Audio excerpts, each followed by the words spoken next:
Lokasi ini dijaga oleh kepala ular naga. Naga sendiri memang sebagai simbol dunia bawah ya, naga Ananta, naga Antaboga, Angling Dharma. Ini adalah penjaga dunia bawah yang dipercaya pada masa tradisi kuno Hindu Buddha. Naga ini adalah sebuah simbol naga raksasa yang menopang seluruh alam semesta di atas mahkotanya.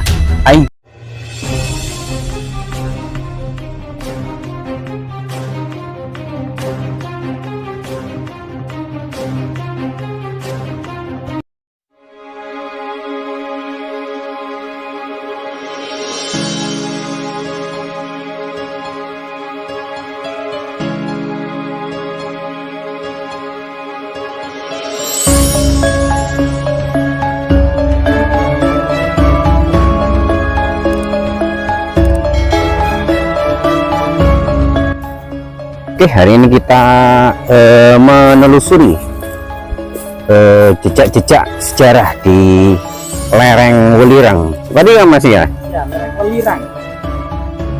Asal kunonya aslinya Walirang, kemudian seiring dengan perkembangan jadi Welirang, dan sebelum nama itu berganti Walirang karena memang ada Walirang belerang, namanya Kemukus karena seperti kukusan ya, tempat menanak nasi itu pada masa lalu. Jadi nama Gunung Walirang itu nama kunonya Kemukus.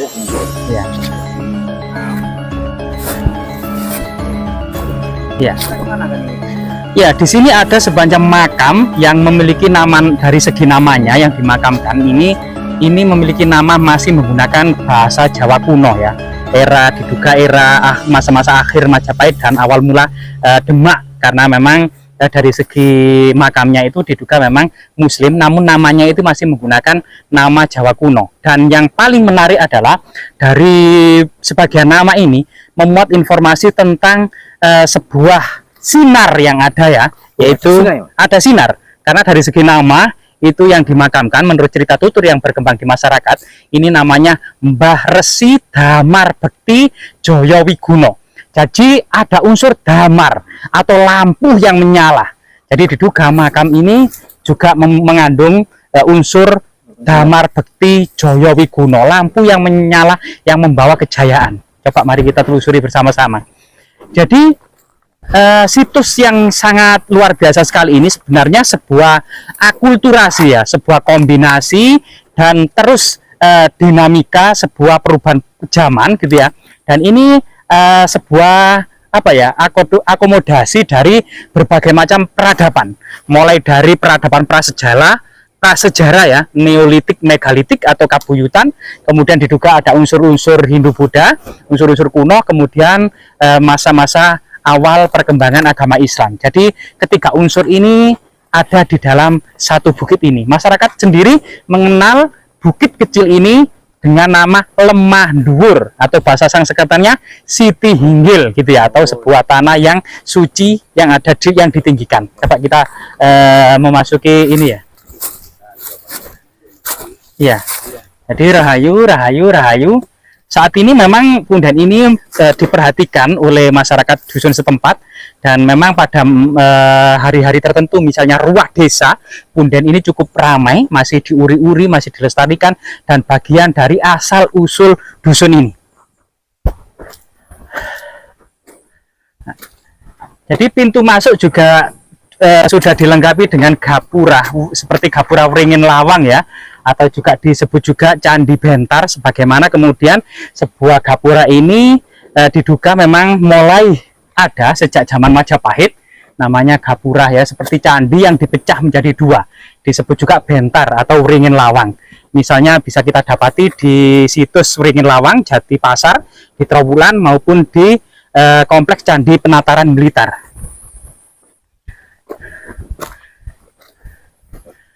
Ya, selain kemudian dibangun sudah dipondasi dengan beton semacam kayak punden berundak-undak gitu ya, juga ditanami kiri kanan itu tanaman andong merah. Jadi pada masa kerajaan Majapahit, asrama-asrama, situs-situs percandian atau bangunan-bangunan suci sekitarnya memang dibuat taman-taman, seperti dalam pemberian kitab Negara Kertagama, kitab Tantu Pagelaran, atau mungkin juga di dalam kitab Siwaratrikalpa atau Lubdaga, di mana kemudian asrama-asrama atau bangunan-bangunan suci ini senantiasa kemudian ditanami tanaman hias seperti andong, seperti ini ya, puring, karawira, bana, naga kusuma, dan berbagai tanaman-tanaman hias lainnya.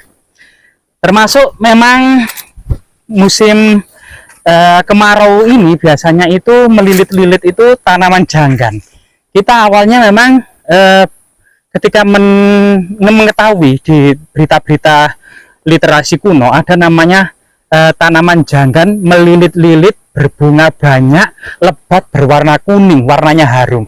Ternyata tanaman janggan atau janggan, kata janggan ini sudah tidak digunakan lagi di era sekarang. Ternyata yang digunakan di era sekarang adalah gadung. Jadi gadung itu nama kunonya ternyata janggan. Iya, gadung itu janggan gitu ya. Nah itu, gadung dulu biasanya pada di asrama-asrama itu memang melilit-lilit di pohon-pohon, kemudian bunganya itu berwarna kuning, itu menghiasi seluruh batang yang melilit itu, dan kemudian warnanya juga warna kuning, merona, dan harum. Nah ini,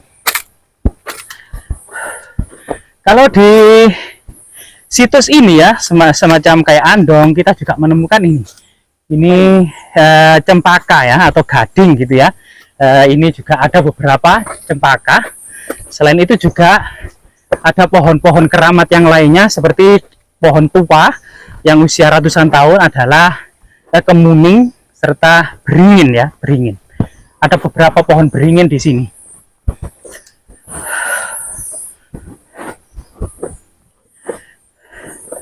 Jadi ini kita sudah mendaki dan sekitar 70 anak tangga ya, sekitar 70 anak tangga atau pitung puluh dalam bahasa Jawa, yang artinya pitulungan. Jadi memiliki makna simbol 7 itu adalah pertolongan atau pitulungan ya. Nah ini ada beberapa tanaman yang cukup langka dan saat ini generasi now juga sudah tidak mengenalnya, padahal ini adalah tanaman yang bermanfaat ya untuk pengobatan pada waktu itu, dan beberapa jenis penyakit itu bisa disembuhkan dari tanaman ini. Dan ini bukan tanaman manting atau apa namanya, salam, daun salam, yang cenderung daun salam itu basah gitu ya, tapi ini itu asam, jadi rasa asamnya itu kelihatan. Bisa dimakan. Jadi generasi no tidak tahu kalau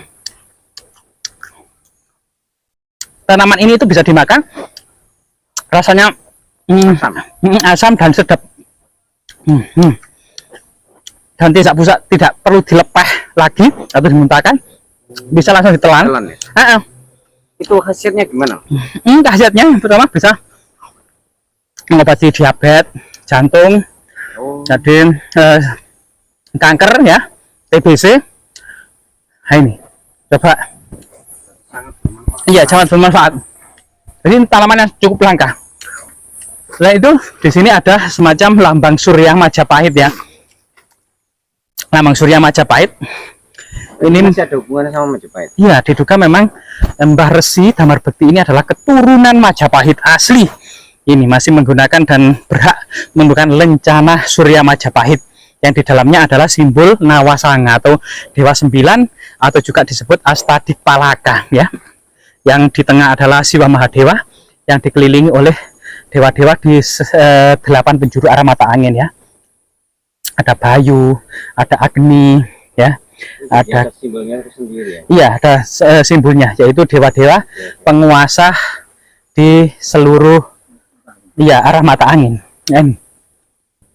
Nah, setelah kita memasuki gerbang yang kedua ya, nah ini ada memang pohon beringin raksasa dan ada pohon kemuning ya, yang ditumbuhi beberapa tanaman termasuk anggrek-anggekan, dan yang luar biasa sekali ini ada artinya lokasi ini dijaga oleh kepala ular naga. Jadi di sini masyarakat menamainya ini adalah sosok kepala ular naga yang menjaga situs suci ini atau situs keramat ini. Jadi kita bisa lihat, jadi ini adalah ujung hidungnya, ini kepalanya, dan ini matanya. Kalau mungkin lebih jauh sedikit akan bisa terlihat bahwasanya ini adalah simbol dari kepala ular naga. Ya, ular naga sendiri memang sebagai simbol dunia bawah ya, naga Ananta, naga Antaboga, Angling Dharma. Ini adalah penjaga dunia bawah yang dipercaya pada masa tradisi kuno Hindu Buddha. Naga ini adalah sebuah simbol naga raksasa yang menopang seluruh alam semesta di atas mahkotanya. Nah, ini. Setelah itu kita akan memasuki yang saat ini sudah di modern dari bangunan beton dan lain sebagainya, yang memang menurut tradisi kepercayaan masyarakat desa setempat di sini ada seorang makam. Ada makam ya dari seorang keturunan Raja Majapahit. Namun keindahan di sini akan terlihat sebuah akulturasi budaya. Misalnya di sini diduga makam Islam ya. Jadi rahayu, dan di sini ada semacam batu-batu yang aneh yang nampak, yang dibiarkan oleh masyarakat meskipun sebagian bawahnya ini sudah ditekel ya atau dikeramik. Dan ini diduga adalah meja batu atau dolmen, sebuah meja persajian pada masa prasejarah atau jejak-jejak kabuyutan, atau yang kemudian pada serat Syekh Subakir itu disebut juga agama Kapitayan, sebuah agama kuno yang lebih tua dari Hindu Buddha atau agama asli Nusantara ya. Kapitayan, kabuyutan, animisme, dinamisme, atau agama tradisi Neolitik, megalitik itu ya. Jadi semacam dolmen atau meja batu.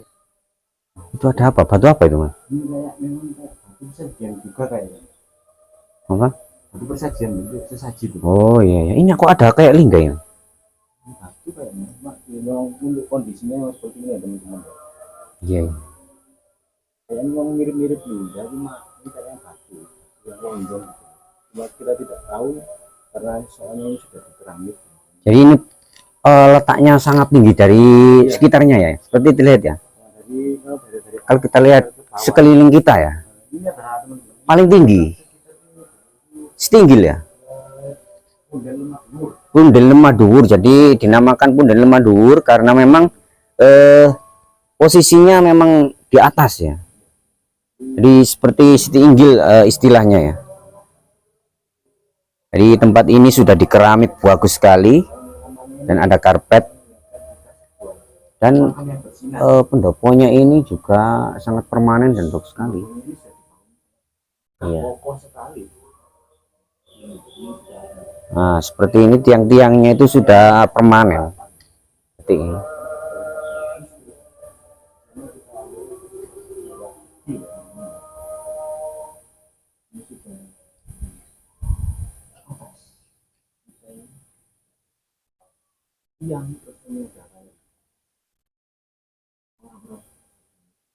Kayak kayu itu, kayu.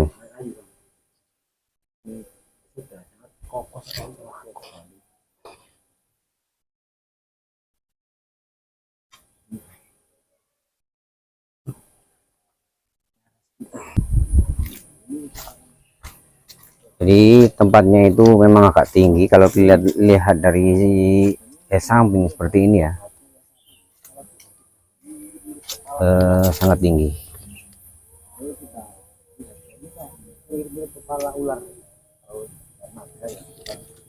Oh ini Mas ya? Iya, ini yang bisa orang itu makam apa itu? Batu naga itu, kepala naga. Kepala naga ya. Yang mirip. Ini kalau tapi enggak mata. Iya. Kan sudah berlumut ini Mas. Saking lamanya ya. Nah ini ada ya, turunannya sangat tajam ini ya. Ada puluhan ini, apa sekitar 70-an anak tangga ini.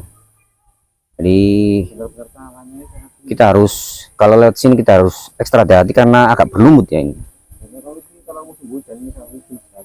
Iya ya. Ini ada logo dari Surya Majapahit. Oh iya. Ini di depan ini ada penanda bahwa beliau ini Jayawi Guno ini merupakan salah satu keturunan daerah Resi dari Majapahit ya. Majapahit, bisa dikata itu Si Agung ya. Pemangku katanya. Iya. Itu Mangku Resi Agung. Karsian. Masa Raja Akhir Majapahit. Di sini ada sebuah batu yang kemudian dikasih lambang. Oh iya, dikasih ornamen lambang Surya Majapahit. Ini juga bahwa beliau ini kalau ini kalau nggak salah ini mirip di makam yang kemarin itu makam Mbak Raden Panji ya. Iya, Mbak Raden Panji. Panji itu makamnya juga ini dikasih logo dari Surya Majapahit. Dia merupakan pertanda bahwa beliau ini adalah salah satu Karsian. Persi atau ya ini Iya, iya. keturunan Turun. raja-raja Majapahit. Kita seperti ini. Oke, kita lanjut menuruni tangga kita. Depan itu depan karena kita memang tadi sengaja lewat dari yang belakang mengingat di sana tadi kita menemukan jejak ritual Ya, kita bisa masuk dari arah belakang, dari depan ya, ke belakang. dan juga belakang. Jadi kalau kita naik lewat sini kita harus ekstra tenaganya ya. Karena memang ketinggiannya sangat lumayan. Iya lumayan kurang lebih ya sekitar hampir 30 meter. Iya, Ini ada beberapa sebenarnya ini sudah kita buatkan tentang sempat. iya. Memang kondisi ini ini sudah ada lampu-lampunya sudah dikasih listrik. Ya, ini udah ada aliran listrik ya. Seperti kita lihat sudah terpasang lampu. Makamnya tadi sudah sangat bagus. Ini adalah kalau dilihat dari kapurannya ini sangat unik megah sekali. Ya, kita lihat. Belum tahu kita. Oke, jadi kita cukupkan sampai di sini penelusuran kita hari ini ya, kawan-kawan. Karena hanya itu yang dapat kita sampaikan hari ini. Mohon maaf kalau ada salah-salah kata. Saya akhiri, salam rahayu, salam budaya, assalamualaikum warahmatullahi wabarakatuh.